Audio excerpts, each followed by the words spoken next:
কি সত্যি দেখছে নাকি সবই স্বপ্ন বুঝে উঠতে পারছে না ওরু। অরুকে সেই কখন থেকে হাঁ করে থাকতে দেখে কৃতিক নিজের চিরাচরিত রূপে ফিরে এসে গম্ভীর মুখে বলে, হাঁ করেছিস কেন? মাঝে খাওয়ার শখ আছে? কৃতিকের কথার পাছে অরু অবিশ্বাসের সুরে বলে ওঠে। আপনি হাসতেও পারেন? অরুর কথায় কোনোরূপ প্রতিক্রিয়া না করে কৃতিক হাত বাড়িয়ে বলে। ওই পা দেখি। অরু সামান্য উকি দিয়ে দেখল ওর একটা পায়ে খুব সুন্দর করে ব্যান্ডেজ বেঁধে ফার্স্ট এইড করে দিয়েছে কৃতিক। তারপর আরেকটা পাও নিজের ওড়োর উপরে রেখে ঘুরিয়ে ঘুরিয়ে দেখতে দেখতে বলল। ওই পায়ে নূপুর কোথায়? অরু ঠোঁট উল্টে অসহায় সুরে বলল। হারিয়ে ফেলেছি। এই নূপুরটা আমার খুব পছন্দের ছিল জানেন, তাই তো একটা হারিয়ে যাওয়ার পরেও আরেকটা খুলিনি। নূপুরের প্রসঙ্গ পাল্টে অন্য পায়ে ব্যান্ডেজ লাগাতে লাগাতে হঠাৎ করে কৃতিক শুধালো। আচ্ছা ওরু, সেদিন ক্যাথলিন তোকে রেগে মেগে কি এমন বলছিল?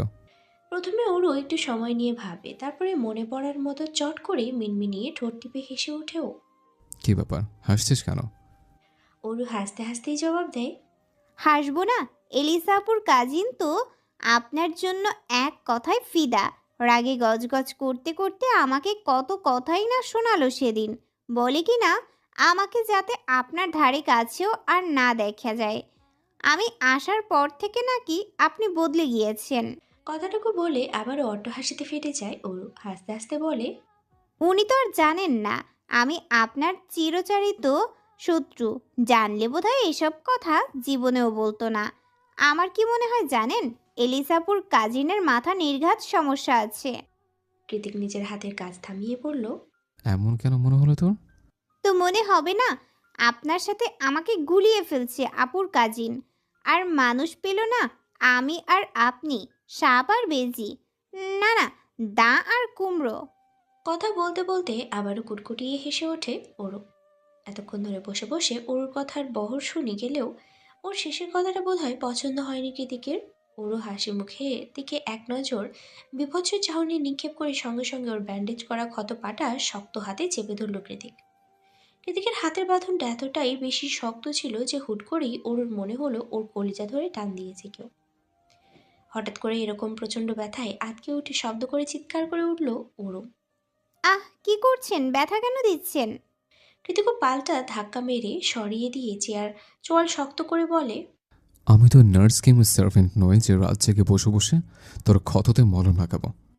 ধাক্কা লেগে ক্ষত থেকে পুনরায় তরতাজা রক্ত বেরিয়ে এসে সাদা ব্যান্ডেড কাপড়গুলো হয়ে ভিজে উঠেছে রক্তরাঙ্গা। অরু সেখানটায় হাত দিয়ে চেপে ধরে চোখ খিচে রেখেছে। বন্ধ চোখ জোড়া থেকে নিঃশব্দে গড়িয়ে আসছে অশ্রুসিক্ত নোনা জল। কৃতিক তাতে নজর না দিয়েই হনহন করে বেরিয়ে যায়। যাওয়ার আগে শেষবারের মতো পেছন ঘুরে মনে মনে আওড়ায়। তোর ভুল ধারণা খুবই শীঘ্রই ভেঙে যাবে ওরু। তুই আমার না হলে অন্য কারণ না। সন্ধ্যা হতে না হতেই স্ফটিকের লাল নীল বেগুনি আলোর ঝনঝনানিতে ঝলকানিতে চিকচিক করে সুবিশাল ক্লাবের চারিদিক। ভেতর থেকে ডিজে গানের ডিম ডিম আওয়াজ ভেসে আসছে পুরো রাস্তা পর্যন্ত। একে একে ভেতরে প্রবেশ করছে ক্যাডিলেক, মার্সিডিজের মতো দামি দামি গাড়ির বহর। পৃথিবীতে হাতে গোনা দামি দামি যেই সব কয়েকটা ক্যাসিনো ক্লাব রয়েছে তার মধ্যে ব্যাংককের কিং ক্লাব একটি। বছরের বিভিন্ন সময়েই পৃথিবীর নামি দামি পোকার প্লেয়াররা জুয়ার টাকা জেতার জন্য জমায়েত হয় এখানে। একের পর বেট ধরে জিতে নেয় কোটি কোটি টাকা। এলিসাও তাদের মধ্যে একজন, সবার প্রিয় নাম্বার 13। এই নামেই সবাই ওকে চেনে। সবাই ভালো মতোই জানে যে ক্লাব ওকে নিতে পারবে তারাই তরতর করে সবচেয়ে ধনী ক্যাসিনো ক্লাবে পরিণত হবে। কিন্তু অ্যালিসা তো আর এসবে জড়াবে না। আজকেই এই পাপের দুনিয়ায় ওর শেষ দিন। শুধু একবার ভালোই ভালোই বাবাকে নিয়ে ফিরতে পারলেই হলো। স্ফটিকের আলোতে জ্বলজ্বল করতে থাকা কিং ক্লাবের নেম প্লেটের সামনে মুখোমুখি হয়ে দাঁড়িয়ে আছে ওরা চারজন। চারিপাশের পরিবেশের সাথে তাল মিলিয়ে অ্যালিসার বেশভূষা ও চোখেও ধাঁধানো আজ।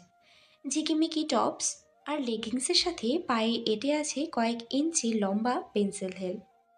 মেকআপের আস্তরণের সাথে ম্যাচিং করে ঠোঁটে গাঢ় লাল লিপস্টিক, চোখে কালো সানগ্লাস। ওর পাশেই স্যুট বুট পরে ফর্মাল লুকে দাঁড়িয়ে আছে সায়র। চোখে পড়েছে মোটা ফ্রেমের চশমা। দেখতে তাকে পুরোপুরি অ্যাসিস্ট্যান্টের মতোই লাগছে। সায়রের পাশেই বাইকে হেলান দিয়ে দাঁড়িয়ে আছে লেদার জ্যাকেট আর হেলমেট পরিহিত জেকে। চারিদিকে উকিঝুঁকি দিয়ে সবটা পরখ করে অর্ণব এগিয়ে এসে বলল, গাইস, সব ঠিকঠাক? এলিসা, তুই সায়রকে নিয়ে ফ্রন্ট গেট দিয়ে ভেতরে প্রবেশ কর। আমি 20 মিনিটে ঢোকার সাথে সাথেই কাজ শুরু করব। মনে রাখিস, হাতে মাত্র 10 মিনিট সময়। আই রিপিট, মাত্র 10 মিনিট। এরপর আর এতগুলো সার্ভার একসাথে নিজের কন্ট্রোলে রাখতে পারবো না আমি। আর জেকে, তুই এখানেই ওয়েট কর। এলিসা ওর বাবাকে নিয়ে বের হওয়ার সাথে সাথে তুই এলিসাকে নিয়ে চলে যাবি। ওর বাবাকে আমরা ম্যানেজ করব। কথাটুকু শেষ করেই সবার কানেই একটা করে ব্লুটুথ লাগিয়ে দিল অর্ণব। নাও গো। 10 মিনিট প্রায় শেষ হতে চলল। কৃতিক শুকনো নজরে কাচের দেয়াল বেষ্টিত ক্লাবের দিকে তাকিয়ে আছে। এতদূর থেকে ভেতরে কোনো কিছুই ঠাহর করার উপায় নেই। শুধু বোঝা যাচ্ছে এতক্ষণ ধরে জ্বলছে নিভতে থাকা চিকিমিকির আলোর বহর হুট করেই পুরোপুরি নিভে গিয়েছে। ভেতরে মিউজিক আলো দুটাই নিভে যাওয়ার দরুন কৃতিক সচকিত হয়ে ব্লুটুথে মনোযোগ দিল। কিন্তু না, ওপাশ থেকেও কোনো আওয়াজ নেই। তৎক্ষণাৎ কোথা থেকে যেন দৌড়ে এলো অর্ণব। আশেপাশে এক নজর চোখ বুলিয়ে উদ্বিগ্ন হয়ে শুধালো, 10 মিনিট শেষ হতে চললো, ওরা কোথায়? কৃতিক ঠোঁট কামড়ে বলল, ঠিক বুঝতে পারছি না। কোনো বড় বিপদ হওয়ার আগে আমাদের ভেতরে যাওয়া দরকার। সায়র যা, ভেতর টিম, ওকে ভরসা নেই।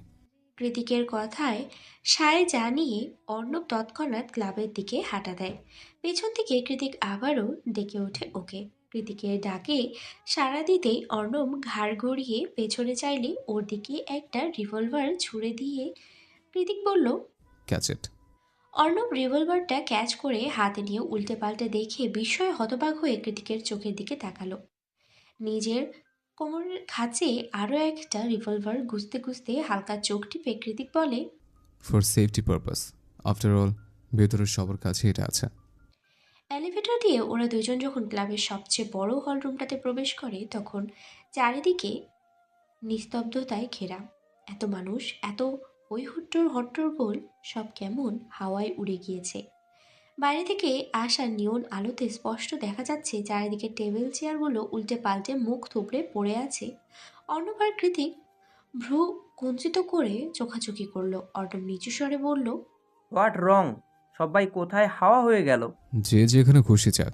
এলিসার বাবাকে আমার মোটের সুবিধার মনে হয় না। লোকটা চরম ধূর্ত। এই মুহূর্তে এলিসা আর শায়রকে সেফ রাখা আমার মেইন টার্গেট। কৃতিকের কথায় অর্ণব চোখ মাথা নাড়ল। তখনই ওর পায়ের সাথে ধাক্কা লেগে একটা কাচের ক্যাসিনো সাজানো টেবিল ঝনঝন করে মেঝেতে পড়ে যায়। সঙ্গে সঙ্গে হলরুমের লাইট জ্বলে ওঠে। ভেতরের রুম থেকে একে একে বেরিয়ে আসে সবাই। সায়র আর অ্যালিসার কপালে বন্দুক ঠেকিয়ে রেখেছে স্বয়ং অ্যালিসার বাবা। ওদের দুজনকে দেখা মাত্রই খুনখুনিয়ে কেঁদে ওঠে সায়র। অর্ণব ওর দিকে তাকিয়ে বিরক্ত সুরে বলে, মেয়েদের মতো কাঁদছিস কেন হাদারাম? তোদের বাঁচাতেই তো এলাম। কৃতিক এগিয়ে গিয়ে অ্যালিসার বাবার মুখোমুখি হয়ে দাঁড়িয়ে পড়ল। আবারও নিজের মেয়ের সাথে নোংরা চাল চালেন মিস্টার ত্রিপিটক। কৃতিকের কথায় লোকটা কপট হেসে পড়ল, এত কথা ভাল লাগে না।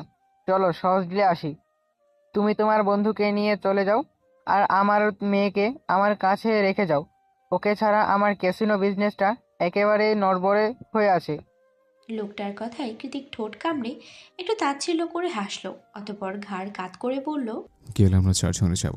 প্রয়োজন পড়লে আপনাকে উপরে পাঠিয়ে যাব, কারণ আপনাদের মতো মানুষের প্যারেন্টস হওয়ার কোনো যোগ্যতাই নেই। কথাটা শেষ করার সঙ্গে সঙ্গে কেউ কিছু বলছে ওঠার আগেই অ্যালিসাকে টান দিয়ে ওর মাথায় রিভলভার ঠেকালো কৃতিক। কৃতিকের কাণ্ড এবার অর্ণবও কিছুটা ভরকে গিয়ে বলল, জেকে, কি করছিস?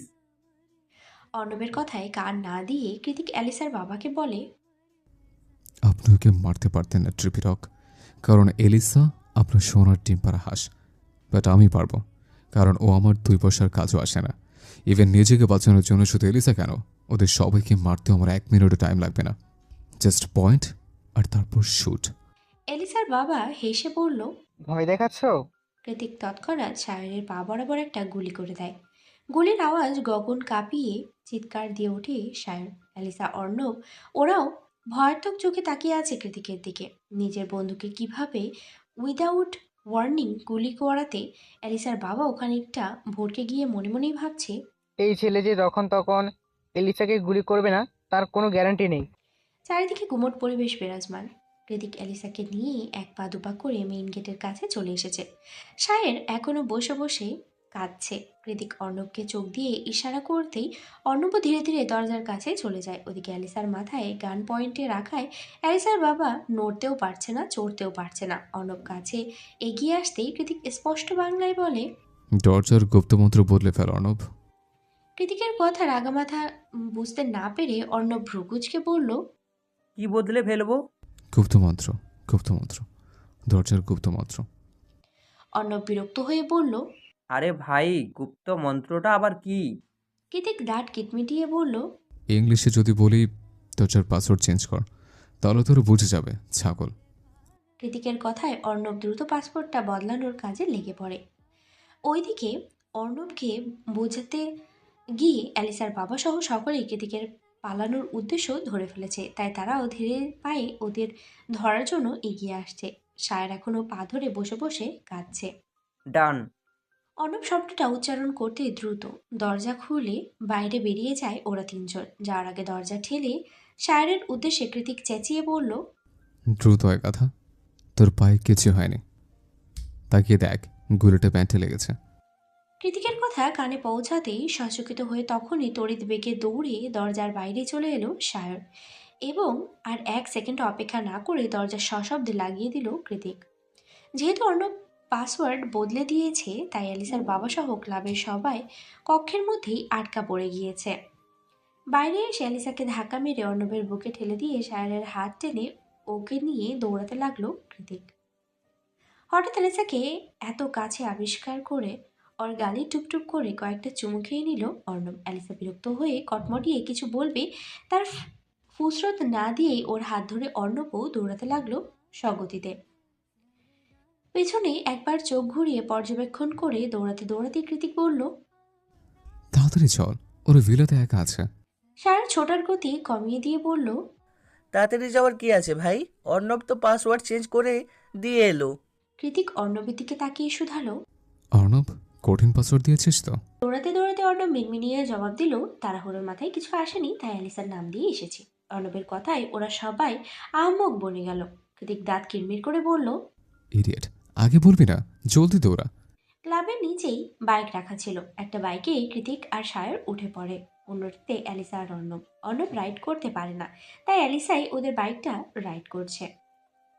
রাইড করে কিছু দূর যেতেই পুলিশে কল দিয়ে সায়র নিজের নাম পরিচয় গোপন করে ক্যাসিনো ক্লাবের ঠিকানা দিয়ে দিয়েছে। ওরা এখন পুরোপুরি আশঙ্কামুক্ত। ব্যাপারটা বুঝে আসতেই বাইকে বসেই গনগনিয়ে গান গাইছে সায়র।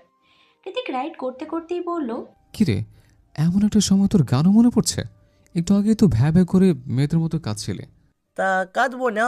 তুই কিভাবে পারলি আমাকে পয়েন্ট করে গুলি ছুড়তে? তোর গায়ে তো আর লাগেনি, আমুনিশনের উপর আমার কনফিডেন্স আছে। কি করে শিখলি এত ভালো গান পয়েন্টিং? কৃতিক মুচকি হেসে বলল, মন্ত্র ছেড়ে বলে সেলফ প্রোটেকশনের জন্য বাবা স্পেশাল ট্রেনার দিয়ে শিখেছিলেন। কৃতিকের কথায় সায়র ঠোঁট উল্টে মাথা নাড়ল। বাংলাদেশের কথা মনে পড়তেই সব রেখে কৃতিকের মস্তিষ্কে হানা দেয় শুধুমাত্র অরু। অরুর কথা মাথায় আসতেই কৃতিক বলে, সায়র ধরে বস। আমাকে কি তোর মেয়ে মনে হয় যে সিনেম্যাটিক ওয়াতে ধরে আসবো? না ধরলে নাই, আমি জাস্ট ওয়ার্ন করলাম।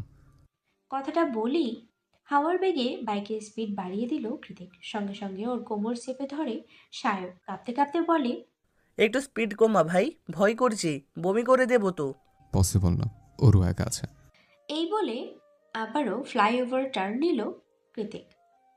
সামনে পেছনে চারিদিকে সবকিছু ঘোলাটে লাগছে। মাথাটা চলন্ত ফ্যানের ন্যায় ভন ভন করে ঘুরছে। পেটের মধ্যে নাড়ি ভুঁড়ি দলা পাকিয়ে গলার কাছে চলে এসেছে। হাত পা থরথরিয়ে কাঁপছে। বাইক থেকে নেমে হেলদুল কেবলই নিজের রুমে এসেছে সায়র। তবুও এখনো হৃৎপিণ্ডটা কেমন ধকপক করছে ওর। হাই স্পিডে বাইক রাইড নিয়ে ওকে এক প্রকার রোগী বানিয়ে ছেড়েছে কৃতিক। রুমে এসে মনে মনে কৃতিকের 14 গোষ্ঠী উদ্ধার করছে সায়র। হাত পা ছড়িয়ে বিছানায় গা এলিয়ে দিয়ে জোরে নিঃশ্বাস নিতে নিতেই কটমট করে সায়র বলল, কোন অলক্ষণে ওর মতো মানুষ আমার বন্ধু হয়েছিল কে জানে? কখনো ঠাস করে গুলি মেরে দিচ্ছে তো কখনো বাইকে চড়িয়া কলিজা হাতে ধরিয়ে দিচ্ছে। সাইকো একটা। সায়ের কথাটা শেষ করতে পারল না। তৎক্ষণাৎ ধাপ ধাপ করে দরজা ঠেলে রুমে ঢুকে ওর কলার চেপে ধরে কৃতিক দাঁতে দাঁত পিষে বলল। আমার ওরু কই? আচমকা আক্রমণে লাফিয়ে উঠে বসলো সায়র। কাঁদো কাঁদো কণ্ঠে বলল, তোর সমস্যা কি জ্যাকে? আরু হারিয়ে গেলেই তুই সবসময় আমাকে তেড়ে আসিস কেন রে ভাই?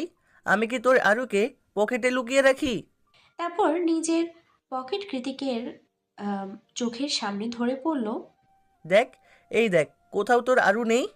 সায়রের ফাজলামো গায়ে না মেখে কৃতিক পুনরায় শুধালো। দেখেছিস কেন সেটা বল। কৃতিকের অগ্নিমূর্তি লক্ষ্য করে শুষ্ক ঢোক গিলে এদিকে ওদিকে মাথা নাড়ল সায়র। কৃতিক সায়রকে ছেড়ে অ্যালিসা আর অর্ণবের দরজার দিকে সশব্দে কড়া নাড়ল। ওরাও মাত্রই রুমে প্রবেশ করেছিল। কৃতিকের ডাকে দ্রুত বেরিয়ে এসেছে অ্যালিসা। শুধালো, কি হয়েছে জেকে? অ্যালিসার মুখটা মলিন। নিজের বাবার বিরুদ্ধে কথা চিন্তা করতে গিয়ে দ্বিতীয়বার ঠকেছে মেয়েটা। আবার বাবারই হাতে মরতে মরতে কোনোভাবে বেঁচে ফিরেছে আজ। তাই নিজের রাগ ঢাক ভেতরে পুড়ে শান্তস্বরে কৃতিক বলল। ওকে দেখেছিস এলিসা? অ্যালিসা ভ্রু কুঞ্চিত করে বলল, কেন রিমিনি এত রাতে কোথায় যাবে? কোথায় নেই দেখি তো, তোদের জিজ্ঞেস করছে। ততক্ষণে অর্ণব নিজের রুম থেকে বেরিয়ে এসেছে। সবটা শুনেও বলল, চল রিসিপশনে একবার জিজ্ঞেস করে দেখি, কোথাও বেরোলে তো ওখান থেকেই বেরিয়েছি। অর্ণবের কথা যুক্তিসঙ্গত মনে করে হ্যাঁসূচক মাথা নাড়িয়ে সেদিকে এগিয়ে গেল কৃতিক। ওরা চারজন রিসেপশনে এসে জানতে পারে খানিকক্ষণ আগে বেরিয়েছে ওর। কোথায় বেরিয়েছে সেটা তারা জানে না। রিসেপশনিস্টের কথায় মাথায় রক্ত চড়ে গিয়েছে কৃতিকের। মনে মনে ঠিক করেই নিয়েছে আজ ওরুকে পেলে ওর হাতের মার খেতে খেতে ওরুর খবর আছে। অর্ণব সায়ের এগিয়ে এসে পড়ল। এখন কি করবি? কৃতিক চল শক্ত করে পড়ল। এডিয়েট, আমাকে চিন্তায় না রাখলে শান্তি হয় না মেয়েটার। আজ খুঁজে পেলে খবর আছে ওর। নিজের অর্ধেক বয়সী স্টেপ সিস্টারের জন্য কৃতিকের এমন বেমানান উদ্বিগ্নতা দেখে আবারও নতুন করে প্রশ্ন জাগে ওদের তিনজনের মনে।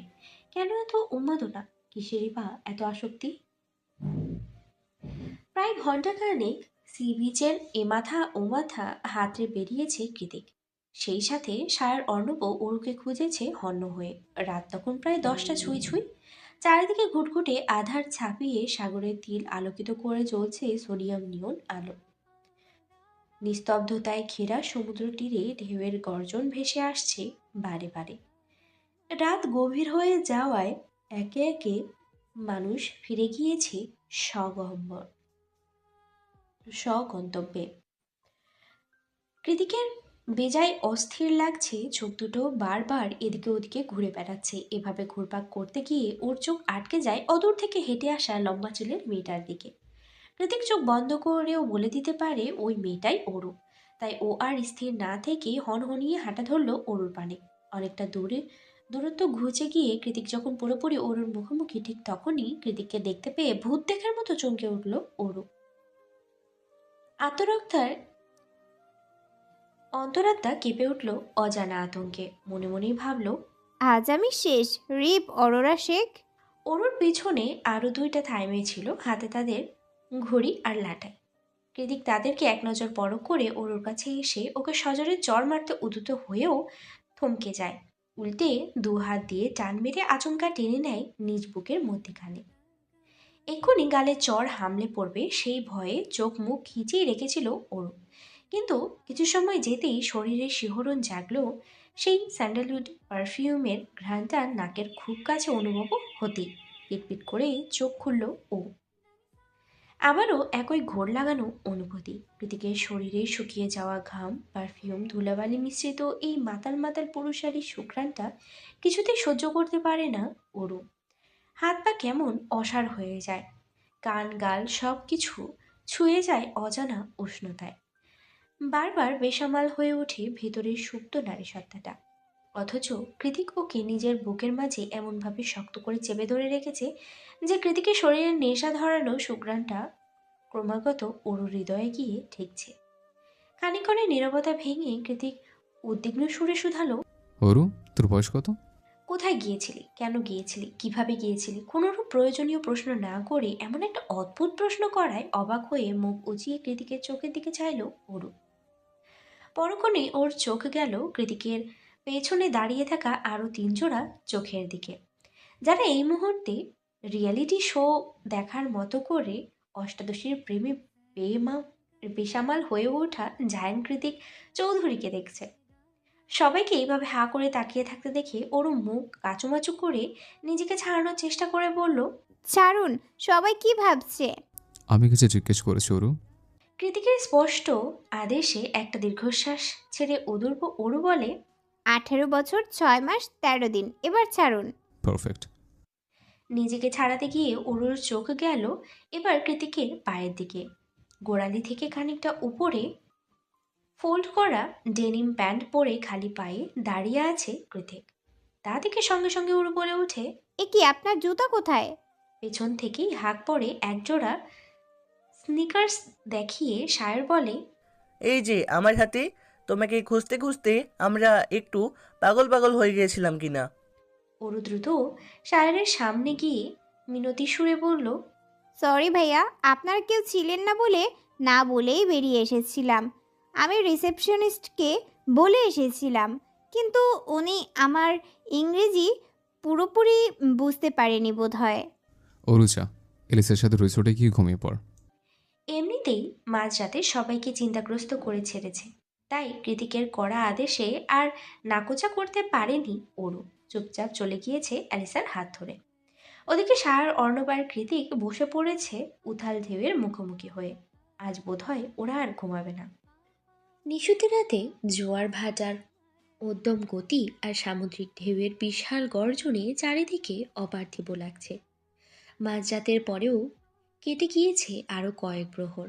রাত জাগা পানকৌড়গুলো এখনও চিউচিউ করে দাপিয়ে বেড়াচ্ছে পুরো বেলাভূমি জোরে।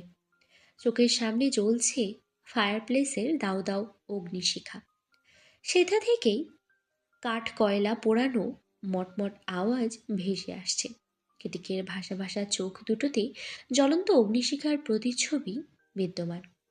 সারার ফায়ারপ্লেসের আগুনে আরও কয়েকটা কাঠের টুকরো দিয়ে কৃতিক আর অর্ণবের মুখোমুখি হয়ে বসে পড়ল।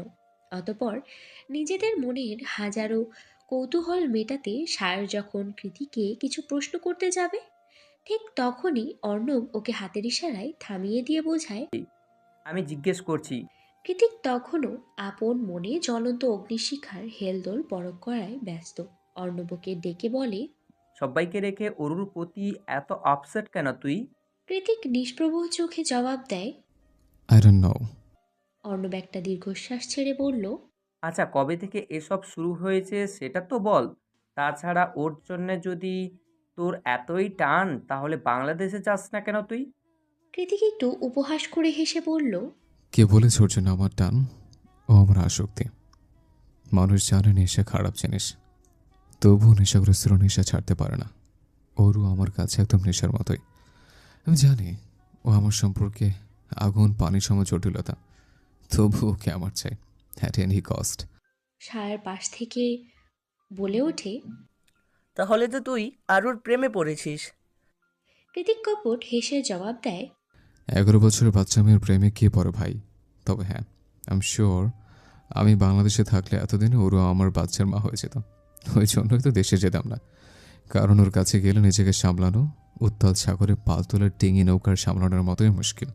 সায়ার আর অর্ণব হতভম্ব হয়ে কৃতিকের পানি চেয়ে আছে। দুজনের মনেই একই প্রশ্ন, কি বলছে এই ছেলেটা?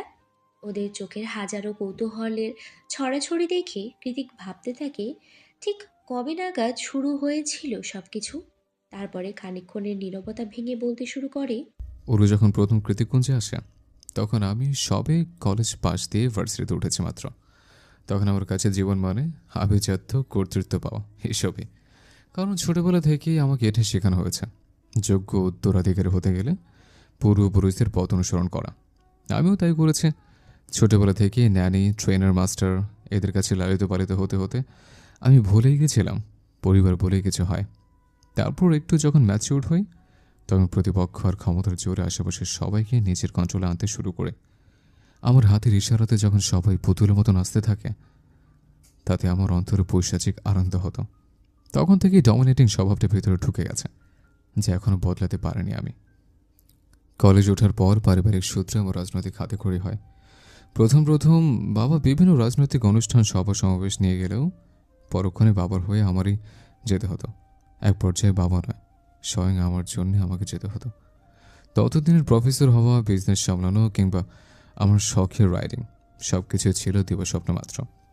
কারণ আমার কারণ আমার ধ্যান জ্ঞান সব কিছু তখন রাজনীতিতে নিবিদ্ধ। তখন মনে হতো নিজে প্রাইভেট ভার্সিটিতে পড়েও ক্ষমতার জোরে পাবলিক ভার্সিটিতে লিড দেওয়ার মতো পৈশাচিক তৃপ্তি আর কিছুতেই নেই। বাইরের জগতে এত সুনাম, এত জনপ্রিয়তা, এত স্বজনপ্রীতি লোকদের ভিড়েও দিন শেষে আমি ছিলাম নিঃসঙ্গ। যার উদরে আমার জন্ম হয়েছিল, যে খুব ছোট্ট বেলায় আমাকে ফেলে নিজের আত্মতৃপ্তির উদ্দেশ্যে নিজ দেশে পাড়ি জমিয়েছিল, সে বিদেশিনী মাকে বরাবরই ঘৃণা করে এসেছে, তার সাথে মায়ের ছাতিটাকেও। কেন যেন আত্মিক টান কখনোই ছুঁতে পারেনি আমাকে। হয়তো ছোট থেকেই মায়ের মমতাহীন বেড়ে ওঠা, সেজন্য। এভাবেই হাজারো মানুষের বেষ্টনে একাকী বিষণ্ণ জীবনটা ভালোই যাচ্ছিল। অনায়াসে দিন পার করে দেওয়ার মতোই অনেক ব্যস্ততা ছিল আমার কাঁধে। কখন বাড়িতে ফিরতাম, কখন বেরিয়ে যেতাম, কেউ তার হতেই জানত না।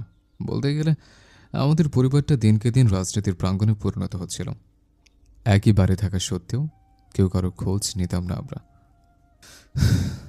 এক পর্যায়ে পরিবারের এরূপ ভাঙন লক্ষ্য করে দাদা সাহেব মৃত্যুসজ্জায় এসে বাবাকে আবারও বিয়ে করতে বলেন। দাদার কথা রাখতেই বাবাও সেই বয়সে পুনরায় বিবাহ বন্ধনে আবদ্ধ হয়। ঠিক তখনই আমার সৎ মায়ের সাথে পরিবারের আগমন ঘটে আরও 2 সদস্যের, অরু আর অনু। ওদের বাবার সম্বন্ধে আমার কিছু জানা নেই, জানা থাকার কথাও না, কারণ বাবার বিয়ে নিয়ে আমার কোনোরূপ মতামত ছিল না। আমার এসবে কিছু আসে যেত না, আর কীভাবেই বা আসবে যাবে। পরিবার কী জিনিস সেটা আমি জানি না। ওর ওদের মতো দিন কাটাতো, পড়াশোনা করতো, আর আমি আমার মতো। ওই সময় ওর দিকে ঠিক করে কখনো তাকিয়েছিলাম কিনা সেটাই বড় মুশকিল। যদিও বা কখনো সামনে পেয়েছি, ধরে ঠাস ঠাস করে থাপ্পড় মেরেছে। তবুও আমার রুমে সারাক্ষণ উকি ঝুঁকি দিত মেয়েটা। সুযোগ পেলে রুমে এসে এটা ওটা ধরতাম, মাঝে মধ্যেই তো বিরক্ত হয়ে খুব মারতাম। কৃতিকের কথার মাঝেই হুট করেই সায়র ফোড়ন কেটে বলে, তুই কি রে, এখন যার জন্য দিওয়ানা হয়ে ছটফট করিস তখন তাকে এভাবে মারতিস? কৃতিক মৃদু হেসে বলে, আই উইশ ওর আগের মতো এখন আমার রুমে উকি ঝুঁকি দিত। আর তুই ওকে ঠাস ঠুস করে মারতিস? অর্ণব সায়রকে থামিয়ে দিয়ে বলল। আহা থাম তো তুই। জেকে তারপর কি হয়েছিল? কৃতিক পুনরায় বলতে শুরু করে, অরুর মা সুদক্ষ এবং স্মার্ট মহিলা ছিল, যার জন্য বাবার সাথে ব্যবসায়িক কাজে বিভিন্ন জায়গায় যেতেন। বলতে গেলে বাবাকে সাহায্য করার জন্যই। তবে আমার সাথে তার খুব একটা স্বাভাবিক সম্পর্ক ছিল না, যার দরুন সপ্তাহে একবার আমাদের মুখ দেখা দেখি হতো না। যদি হতো সেটাও অরুর জন্য। অরুকে মারলে সেটা নিয়ে নালিশ যেত বাবার কাছে। বিপরীতে বাবার থেকে পেতাম হাজারটা তিরস্কার আর ভৎসনা। এসবের কারণে মনে মনে চিত হতো অরুর প্রতি। জেদের বসে দ্বিতীয়বার আমার রুমে এলে আরও বেশি করে মারতাম।